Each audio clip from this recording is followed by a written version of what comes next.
दर्शन को बल जाऊं, जप जप जीवा सतगुरु नाम। गुरु जी के दर्शन को बल जाऊं, जप जप जीवा सतगुरु नाम। जप जप जीवा सतगुरु नाम, जप जप जीवा सतगुरु नाम, सतगुरु नाम।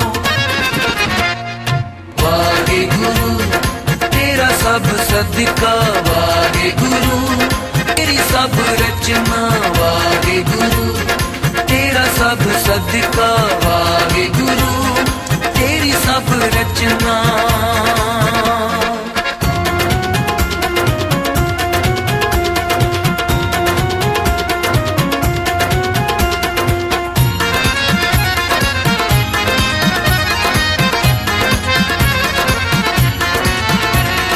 वाहे गुरु, वाहे गुरु पार ब्रह्म पूर्ण गुरुदेव, कर कृपा लागो तेरी से। वाहे गुरु, वाहे गुरु पार ब्रह्म। वाहिगुरु जी का खालसा, वाहिगुरु जी की फतेह। बोले सो निहाल, सत श्री अकाल। संगतों को ये सूचना देते हुए बड़ी खुशी हो रही है कि आज दिनांक 14 अगस्त 2010 को ब्रजेंद्र सिंह बिटी अपने स्वर्गीय माता पिता सरदार स्वर्ण सिंह जी और माता गुरमीत कौर की याद में हेमकुंड साहब की यात्रा ले जा रहे हैं। ये यात्रा हेमकुंड साहब, बद्रीनाथ, हरिद्वार, मंसूरी से होती हुई वापस दिल्ली आएगी। ब्रजेंद्र सिंह बिटी सुपुत्र सरदार स्वर्ण सिंह जी गुरदासपुर जिले के रहने वाले थे और उनके पिंड का नाम रगन रगर था और उनकी माता होशियारपुर की रहने वाली थी और उनके पिंड का नाम छाटा था। छाटा पिंड में रहने वाली गुरमीत कौर और सरदार स्वर्ण सिंह जी का अनंत कारज 1951 में हुआ। अनंत कारज के बाद उनके घर पहले ज्येष्ठ पुत्र ने जन्म लिया 1954 में, जिसका नाम गुरमुख सिंह रखा गया। 1954 के बाद 1958 में माता गुरमीत कौर ने एक पुत्र को जन्म दिया, जिसका नाम सरदार ब्रजेंद्र सिंह बिट्टी रखा गया। ब्रजेंद्र सिंह को प्यार से सभी बिट्टी बुलाते हैं, इसलिए बिट्टी के नाम से ये ज्यादा प्रसिद्ध है। बचपन से ही बिट्टी को माता पिता से बहुत लगाव था और उनके मन में सदैव माता पिता के लिए कुछ न कुछ करने की अभिलाषा हमेशा बनी रही। 1960 के अंदर माता गुरमीत कौर ने एक फिर पुत्र को जन्म दिया, उसका नाम हरभजन सिंह रखा गया। हरभजन सिंह को सभी जने प्यार से पप्पू के नाम से जानते हैं। 1963 में माता ने एक पुत्री को जन्म दिया, जिसका नाम राजेंद्र कौर रखा गया। राजेंद्र कौर के बाद 1965 के अंदर माता ने एक पुत्र को जन्म दिया, जिसका नाम जरनैल सिंह रखा गया। जरनैल सिंह को उर्फ जैले के नाम से सभी जने जानते हैं। जरनैल सिंह के जन्म के बाद 1967 के अंदर माता ने जसवंत कौर पुत्री को जन्म दिया। ये पुत्री जसवंत सिंह के उपरांत 1969 में माता ने फिर एक पुत्र को जन्म दिया, जिसका नाम मोहिंदर सिंह रखा गया। मोहिंदर सिंह को अब सभी बिट्टू के नाम से भी जानते हैं।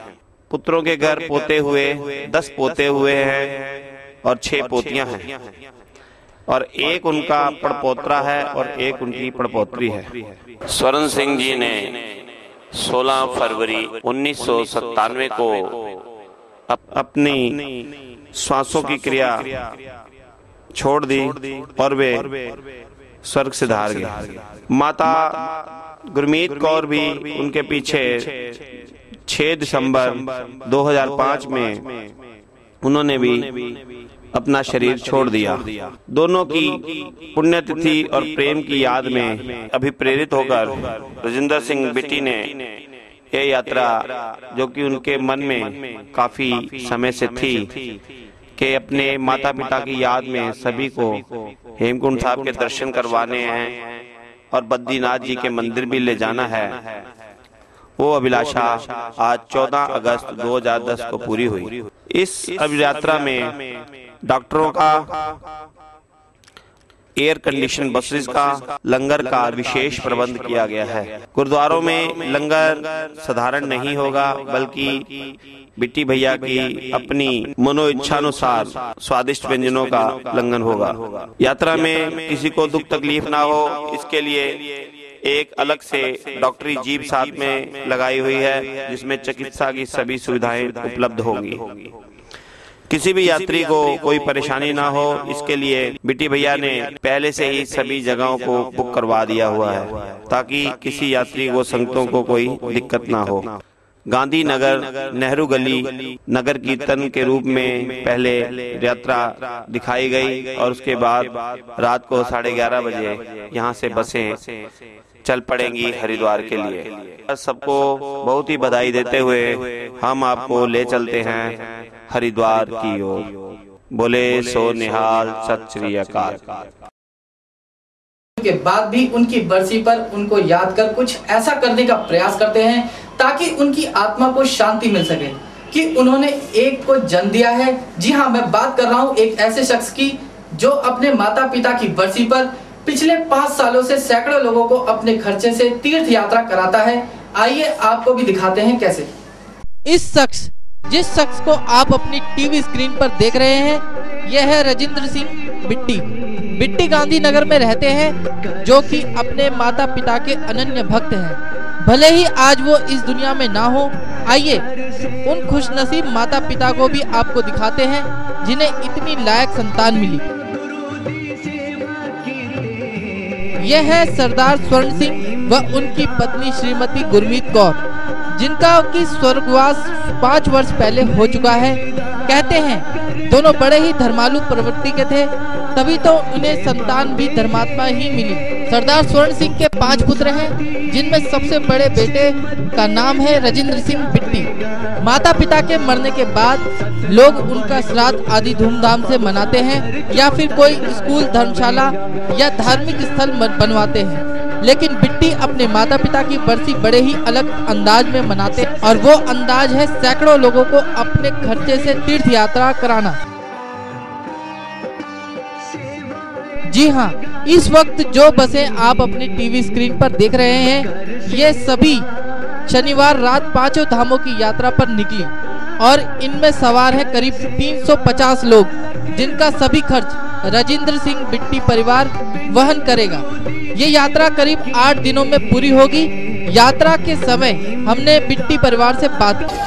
कमलजीत कौर जी, बताएं ये जो आज तीर्थ यात्रा निकाली जा रही है, कितने लोग हैं इसमें और किस विषय पर निकाली जा रही है? ये 250 से ऊपर है और गुरु गोविंद सिंह जी की यात्रा करने जा रहे हैं हेमकुंड साहब, और ये हमारे मम्मी पापा की याद में लेकर जा रहे हैं। तो मेरे हस्बैंड मम्मी पापा की याद में लेकर जा रहे हैं। तो करीब इसके अंदर कितना खर्चा आ जाएगा और कितना समय लगेगा?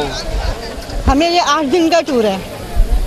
8 दिन किस तरह की आप पैसेंजरों को सुविधा दे रहे हैं इसमें? मेडिकल वगैरह? हाँ जी, इसमें मेडिकल पूरा है, खाने की सुविधा पूरी है। तो उनसे कुछ पे लिया जाएगा या आप? जी नहीं, ये फ्री की यात्रा दी जा रही है, इसमें कोई पे नहीं ली जा रही। तो इससे पूर्व वर्ष में आप इस तरह के प्रोग्राम कराए हैं? हम जाते हैं, वैष्णो देवी जाते हैं हर साल, तब हमारे साथ 500-550 यात्री होता है। आपकी बार आपके मन में ये कहाँ से प्लान बना कि सभी को लेके जाना चाहिए? कि ये हमारे जो मम्मी पापा जा चुके हैं, तभी इनके क्या नाम है, दिल में आया था कि मैं हेमकुंड साहब की यात्रा अपनी मम्मी पापा की याद में लेकर जाऊंगा। मेरा नाम मंजीत सिंह है। अच्छा मंजीत जी, बताएं ये जो आज यहाँ पे वर्षगांठ बनाई जा रही है, किस विषय पर है और कौन लोग हैं? ये जो आज शोभा यात्रा यहाँ से तीर्थ यात्रा निकाली जा रही है, किस किस धाम पे ये तीर्थ यात्रा जाएगी और कितने लोग हैं इस टाइम? तो कम से कम 300 लोग जा रहे हैं यात्रा में। यहाँ पे हम सबसे पहले जाएंगे हेमकुंड साहब, उसके बाद जाएंगे बद्रीनाथ, उसके बाद जाएंगे मंसूरी गुरुद्वारे। सभी तीर्थ यात्रों में गुरुद्वारों की लेकर जाएंगे। जी बताएं यहाँ पे जो आज ये वर्षगांठ मनाई जा रही है, किस और क्या है आज यहाँ पर? ये हेमकुंड साहब की यात्रा के लिए लेकर जा रहे हैं। कौन सी वर्षगांठ बनाई जा रही है आज यहाँ पर? ये फर्स्ट टाइम लेकर जा रहे हैं। तो कहाँ कहाँ ये तीर्थ यात्रा जाएगी? और पहले हरिद्वार जाएंगे, उसके बाद श्रीनगर, फिर हेमकुंड साहब, फिर यात्रा प्रारंभ होने से पहले अनेक धार्मिक कार्यक्रम भी आयोजित किए गए, जिसमें सिख धर्म की परंपरागत शस्त्र विद्या का भी प्रदर्शन किया गया। आइए आपको भी कुछ झलकियां दिखाते हैं।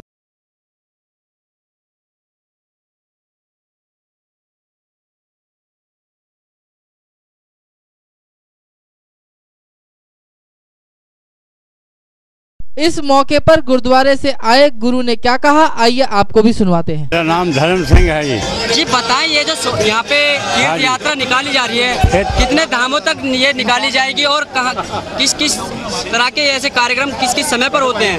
ये है जी, ये हेमकुंड साहब यात्रा जा रही है। ये बहुत उत्साह नाल बहुत साथ संगत अपना लेकर जा रही है। इन्होंने बड़ा खर्चा भी तकरीबन इन्होंने कदे सोचा नहीं कि खर्चा कितना है, कितना होना है। मगर हर साल कम से कम 20 साल हो गए इन्होंने सेवा से लेकर जाते हैं। वाहिगुरू जी का खालसा, वाहिगुरू जी की फतेह। इतने बड़े आयोजन का जिम्मा उठाए अपने माता पिता की बरसी इस अंदाज में मनाने वाले बिट्टी से भी हमने बात की। रजिंदर सिंह बिट्टी जी बताएं, ये जो आज यहाँ पे तीर्थ यात्रा निकाल रही है, इसमें कितने संख्या में लोग हैं? लगभग 250 आदमी। 250 आदमी। तो इनसे कुछ पे लिया जा रहा है या फ्री है? सब फ्री है। तो ये जो आप कर रहे हैं, किस उपलक्ष्य में कर रहे हैं? माता पिता की याद की।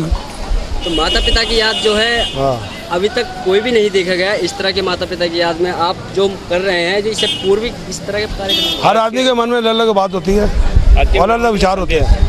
अपने माता पिता की शांति के लिए आप क्या करना चाह रहे हैं और सभी को क्या संदेश देंगे जो औलाद अपने माँ बापों को छोड़कर रास्ते में चली जाती है, उनको क्या संदेश सलाह देना चाहिए? हर आदमी अपने माँ बाप के लिए ऐसा करना चाहिए। जिसकी हिम्मत हो वो करे, जिसकी नहीं हिम्मत है खाना खिलाए, कुछ भी करे, जो भी करे कुछ करना चाहिए। जी हाँ, यदि माँ बाप की मृत्यु के बाद भी संतान के दिल में उनके प्रति इतनी श्रद्धा और सम्मान है तो वास्तव में हमारे धर्म संस्कृति की धरोहर ही है।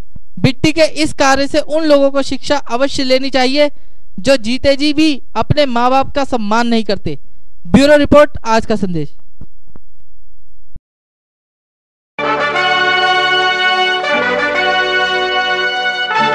बोले सोनिहाल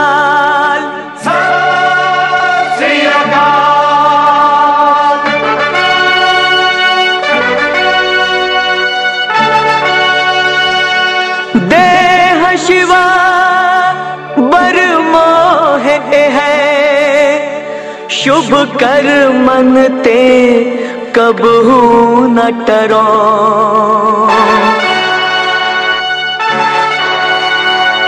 देह शिवा बर मोहे है, शुभ कर मनते कबहू न टरो।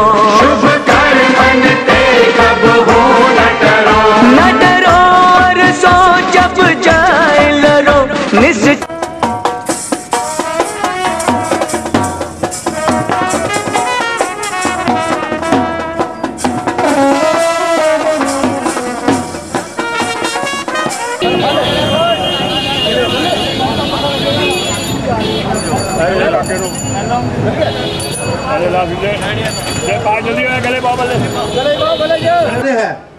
बगैर इंजेक्शन के यात्रा में बहुत परेशानी आएगी आपको। इंजेक्शन जरूर लगवा लें और बैच आपके गले में जरूर होना चाहिए।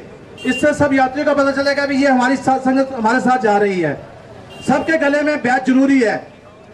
बने अतहीरन में तब जूझ मरो, अतहीरन में तब जूझ मरो, अतहीरन में तब जूझ मरो। बोले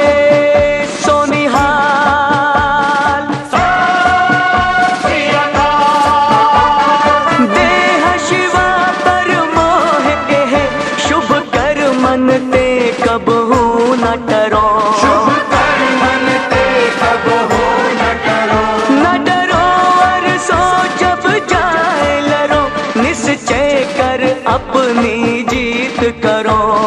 देह शिवा बर मोहे, देह शिवा बर मोहे।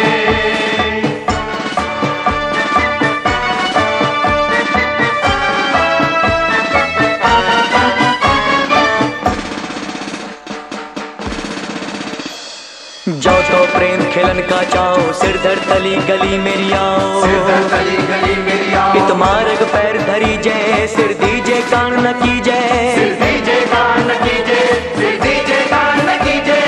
बोले सोनिहाल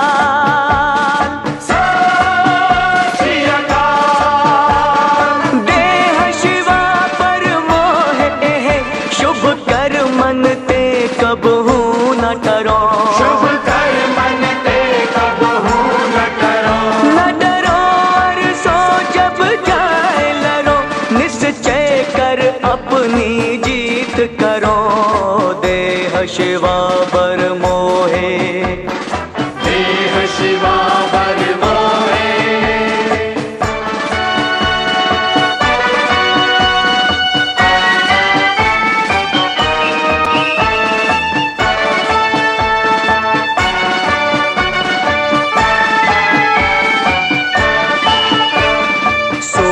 पहचानिए जो लरे दीन के हैं, पुरजा पुरजा कट मरे कबू न छाड़े खेत,